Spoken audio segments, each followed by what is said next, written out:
we're going to make a snowflake out of a blank piece of paper.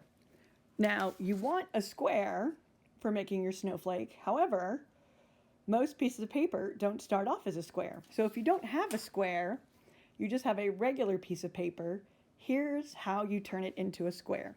Take your paper, fold one corner up to the other edge to create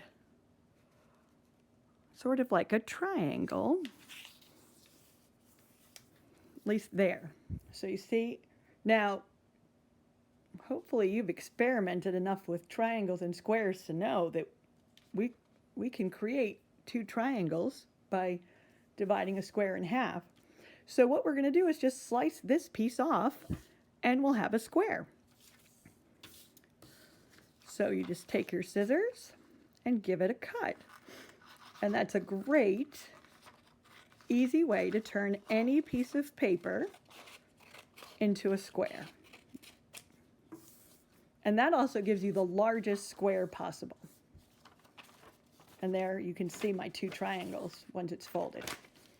So, with my square, that's where we start.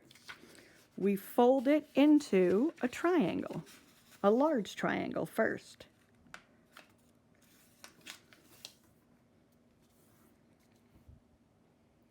Then we take our corners on the long side, the base, and we put those together, and we have another smaller triangle. It's easiest to fold this next part if you have a protractor so you can mark your thirds. However, I find I don't have a protractor with me right now, so we're going to use some good old paper folding. Now, when you're trying to fold a paper into 3 parts, a good strategy is to not fold and crease right away, but to sort of gently fold and almost looks like I'm rolling, right? But I'm kind of overlapping to gauge when I have equal parts. And then when they're looking pretty equal, that's when I want to line things up and fold. So if you've ever folded a piece of paper into thirds, you know it takes a little finesse. So if you have a protractor, you can, this is a 90-degree angle, so you're going to mark it at 30 and 60 so that you can have 3 equal parts. But I do not have a protractor here, so I'm going to use a little finesse. I am going to overlap, but not crease yet, and sort of work it gently until I feel like I have what I'm looking for.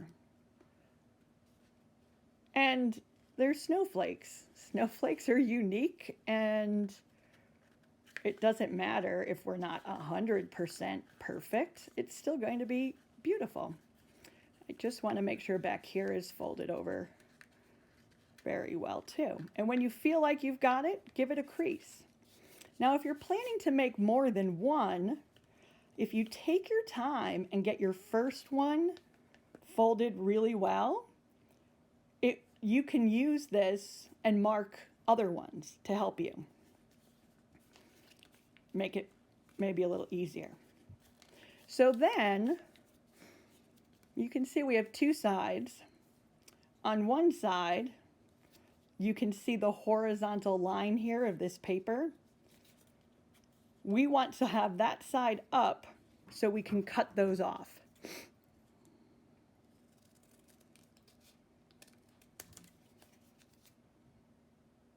And then you're ready to make a design by drawing lightly with pencil if you want, or to start cutting.